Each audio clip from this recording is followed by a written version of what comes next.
Bonjour à tous, merci beaucoup d'être avec nous. Alors j'ai le plaisir aujourd'hui d'être avec Gauthier et Thomas. Merci beaucoup de nous recevoir chez vous. Alors aujourd'hui, Gauthier, vous allez nous parler de Co-Objectif 21. Est-ce que dans un premier temps, vous pouvez vous présenter et nous expliquer un petit peu qui vous êtes, ce que vous faites et comment vous est venue l'idée de monter Co-Objectif 21? Donc, j'ai la chance d'être né dans la région où, depuis tout petit, je pratique mes loisirs à l'extérieur. Et quand à 12-13 ans, on t'apprend que ton loisir, qui est par exemple le ski, et que la neige va disparaître parce qu'il y a le réchauffement climatique, tu commences à te dire, mais mince, qu'est-ce qui se passe? Puis tu tires sur la ficelle, puis tu commences à découvrir que réchauffement climatique, mais il y a aussi la gestion des déchets, la gestion d'énergie. Et puis, il y a plein de choses qui sont en lien avec cet environnement qui m'est cher à travers mes loisirs. Dans un premier temps, c'était une démarche, je dirais, très égocentrique. Puis après, on s'ouvre et puis on se dit, mais mince, il y a plein de super belles opportunités en lien avec l'environnement. Et j'ai fait toutes mes études dans ce domaine pour finir avec la création de Co-Objectif 21 en avril 2017, qui est une société spécialisée dans le consulting en lien avec la gestion des déchets pour apporter à mes clients des solutions de suppression des déchets à la source dès que c'est possible. Et si ce n'est pas possible, mettre en place un plan de management pour améliorer le tri, le stockage, l'évacuation et permettre de faire des économies. L'idée, c'est que dès la première année d'application du plan d'action, le client puisse faire des économies.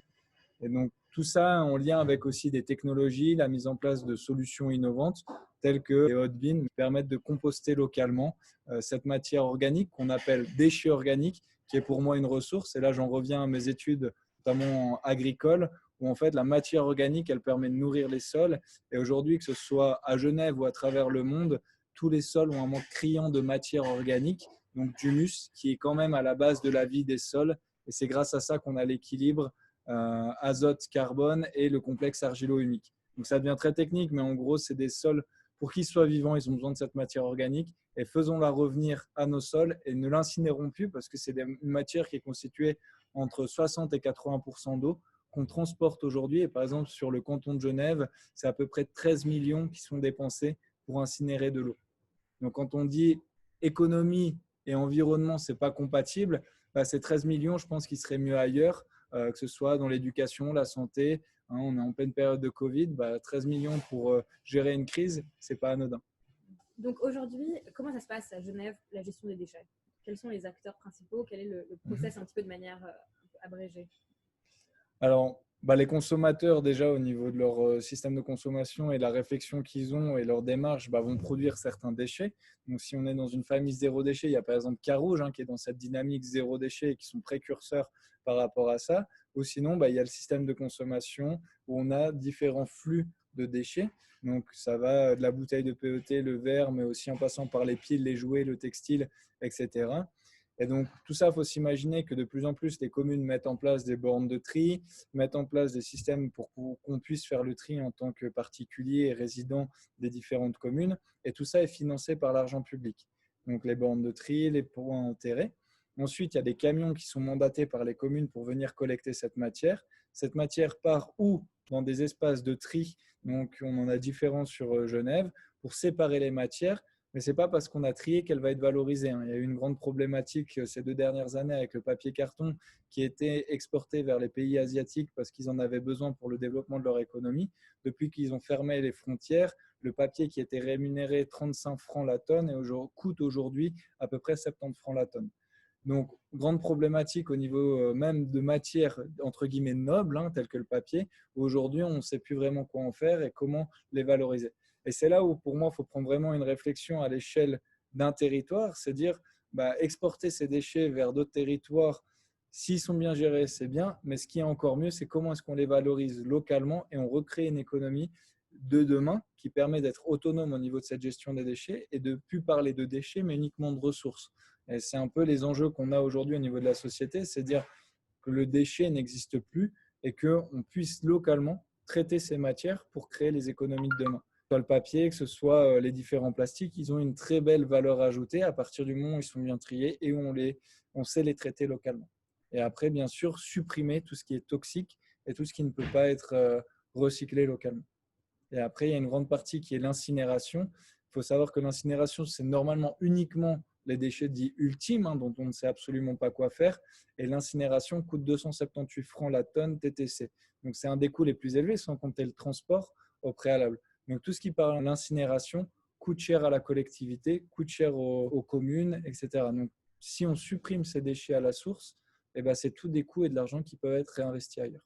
Alors Thomas, aujourd'hui, donc on est à l'introuvable pour avoir un petit peu un avis d'utilisateur très très pratique. Donc vous avez sollicité les services de Gauthier pour implémenter la Hot Bin. Est-ce que vous pouvez nous raconter un tout petit peu brièvement qui vous êtes? Donc nous, on a repris le restaurant en 2013. Dès le début, on a la chance d'avoir beaucoup d'acteurs locaux, que ce soit en boucherie avec la grande boucherie du Monarque, qui est ce laboratoire juste à côté de chez nous. On a les laiteries réunies qui sont nos voisins, etc. Donc on a toujours eu déjà cette approche de travailler durablement avec des acteurs locaux. On va chercher nos produits, par exemple, à l'Union Maraîchère avec notre voiture électrique.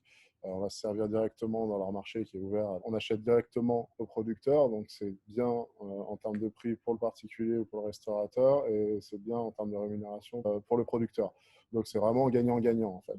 Et en ayant cette démarche-là, de toute façon, nous, économiquement, on s'en sort, c'est ça qui est bien, et on est sur quelque chose de durable parce qu'on travaille avec les personnes qui sont autour de nous, avec notre environnement. Ça a impliqué aussi, de notre côté, d'utiliser, donc on fait beaucoup d'emporter, donc on utilise des matériaux qui sont compostables. On a revu toute l'électricité chez nous, donc on est passé en LED sur absolument toutes nos ampoules. On a un établissement qu'on accueille sur 500 mètres carrés, donc il y a beaucoup d'éclairage.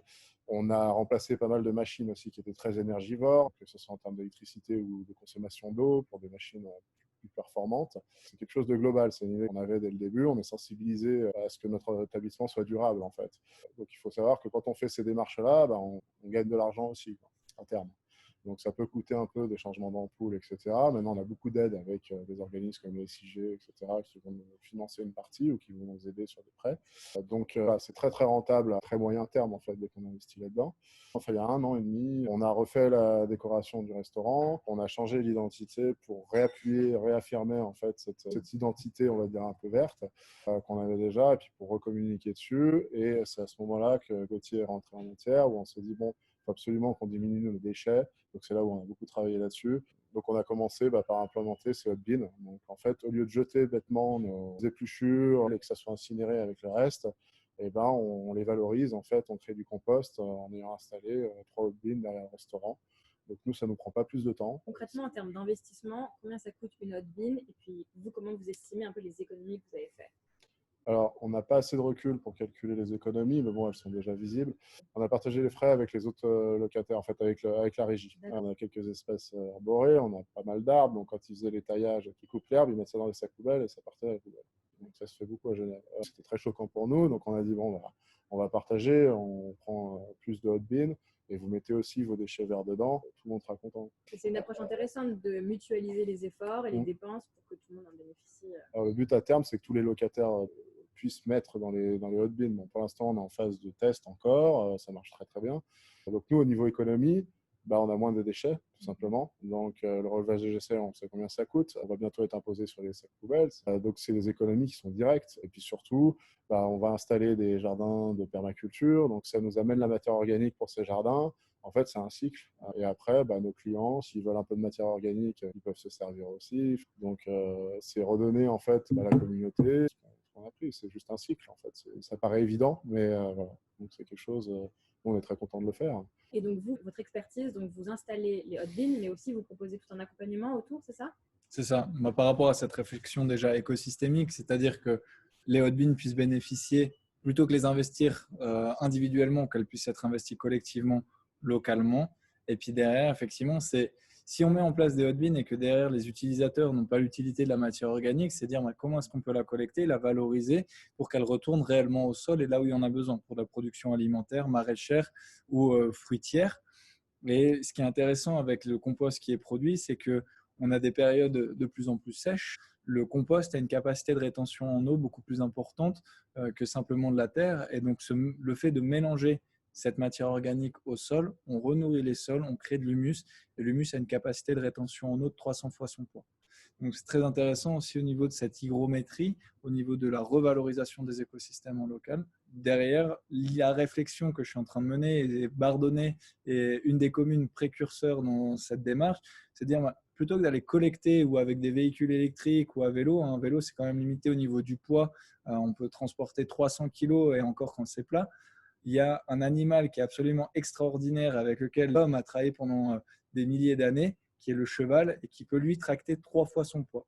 Donc les 2 tonnes, il les tracte facilement. Et l'idée, c'est ça. On a mis en place cette démarche à Bardonnay où on a livré déjà les hot bins à cheval.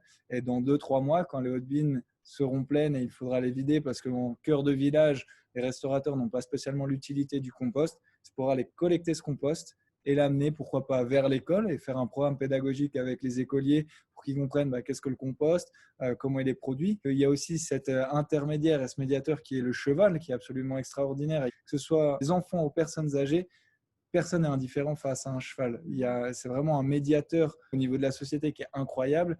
Et l'idée, c'est aussi que les personnes qui font cette collecte à cheval puissent être des personnes en réinsertion parce qu'ils ont eu un coup dur dans la vie, parce qu'ils ont un handicap physique ou mental qui ne leur permet pas de faire un autre travail et que là, à travers cette activité, ils puissent aussi trouver leur place dans la société.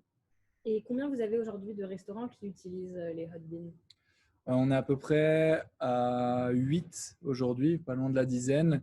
Et l'idée, c'est vraiment permettre d'amplifier le mouvement, mais que ce soit pour les restaurateurs, également pour les particuliers. Souvent, en tant que particulier, quand on vit dans un immeuble, on se dit, mais mince, c'est compliqué de pouvoir composter.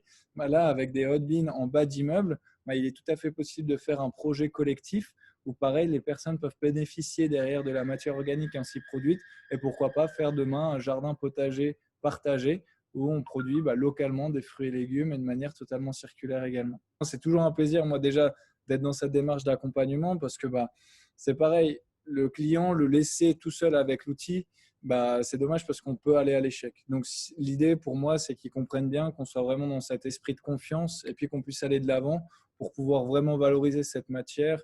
Et puis, personne n'est parfait. Il peut y avoir un temps d'adaptation, il peut y avoir un temps avec les équipes, effectivement. Donc, on a une petite formation du personnel pour qu'il explique pourquoi on faisait ça déjà, le sens de…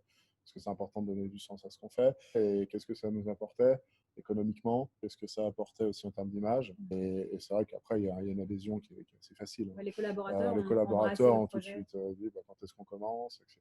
Et c'est vrai qu'ils ont commencé déjà à mettre les déchets organiques de côté bien avant que le bin arrive, une fois qu'on en avait discuté en fait. Après, il y a un point qu'on n'a pas abordé, mais qui peut freiner les gens à installer ce genre de truc, c'est il n'y a absolument aucune odeur et aucun nuisible. Donc, c'est vraiment quelque chose qui est facile à mettre en place. Et là, vous avez un espace extérieur, mais potentiellement, Gauthier, on pourrait mettre la hot bin à l'intérieur? Alors, à l'intérieur, je déconseille pour la simple et bonne raison que en fait, la dégradation de la matière organique va faire que l'air va se charger en humidité. Et donc, si on n'a pas en fait une bonne ventilation à l'intérieur, il se peut qu'on ait des points de rosée à l'intérieur et donc humidité, et donc champignons, etc. Donc, c'est pas fait pour être à l'intérieur, ça reste un composteur, sauf cas exceptionnel d'un local ultra ventilé et qui puisse effectivement traiter cette matière en intérieur, non. Par contre, ce qui est intéressant, c'est que je l'ai mis en place sur des rooftops et là, aucun problème. Donc là, l'espace extérieur, on pourrait s'imaginer que vu la chaleur l'été, si on met de la matière organique, ça va être impossible, insupportable. Et j'ai des clients qui l'ont fait. Les consommateurs du restaurant mangent à moins de 20 mètres des composteurs et on n'a pas eu une seule plainte où ils n'ont pas eu à fermer la terrasse parce que c'était insupportable. Et c'est toujours pareil, c'est une question d'équilibre. On travaille avec la vie. La vie est à la fois exigeante et à la fois flexible. Donc, exigeante parce que si on ne respecte pas les conditions de vie, donc sans oxygène, si on ne respecte pas le taux d'hygrométrie ou l'équilibre azote-carbone, effectivement, on va à l'échec. Par contre, si on respecte ces conditions et que, je dis n'importe quoi, une journée, on va mettre 11 kilos au lieu de mettre 10 kilos et puis le lendemain, on va mettre, ou le week-end, on ne nourrit pas, il n'y a pas de problème. Le système, il se régule, il s'adapte. Donc, c'est vraiment flexible à ce niveau-là et exigeant parce qu'il faut respecter certaines règles, effectivement. Et est-ce que, dans quelle mesure la crise du Covid va dans cette direction-là d'être beaucoup plus sustainable? Quel est votre avis un petit peu sur cette question? Ce qu'on se rend compte aujourd'hui, c'est qu'on ne peut plus faire moins pire, on doit faire beaucoup mieux.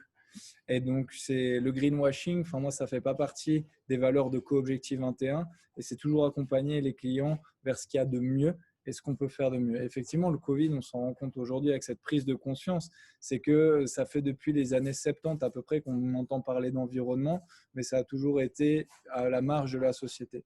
Aujourd'hui, on se rend compte que ça fait partie de notre mode de fonctionnement et que sans écologie ou sans environnement, en fin de compte, on est en grand danger et qu'on est interdépendant avec cet environnement.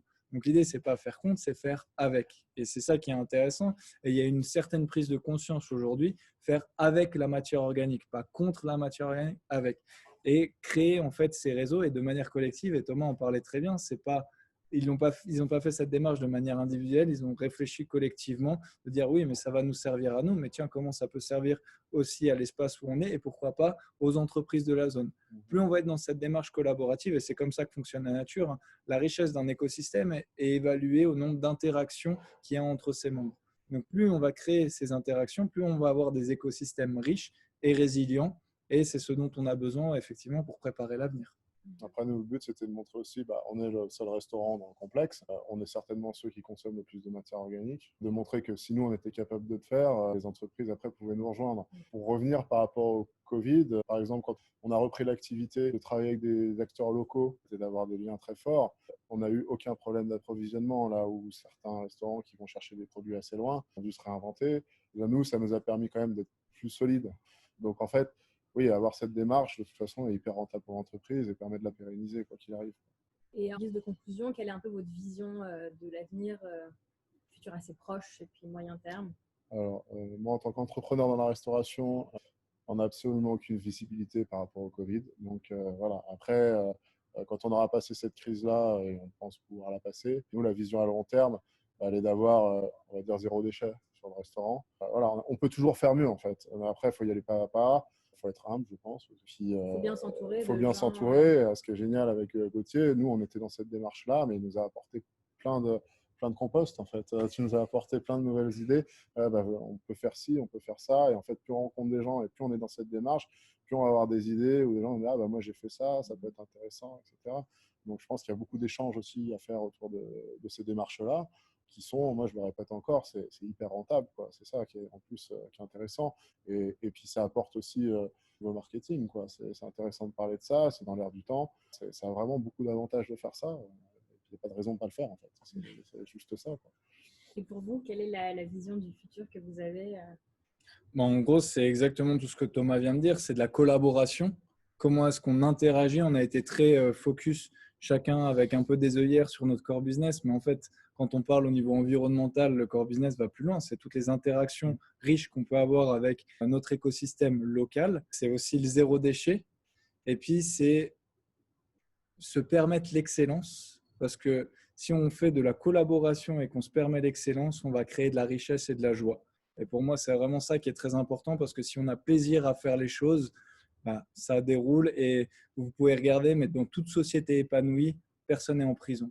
Et l'idée, c'est ça, c'est plus on va créer de la collaboration, de l'excellence. Les résultats, c'est de la richesse et de la joie pour chacun d'entre nous, collectivement. Et voilà, une personne qui a un prix Nobel, elle n'a pas eu son prix Nobel parce qu'il fallait, c'est parce qu'elle était heureuse de faire ce qu'elle fait. Donc voilà, faisons des choses qui nous plaisent, collaborons au maximum, et puis tout devrait bien se passer. Merci beaucoup.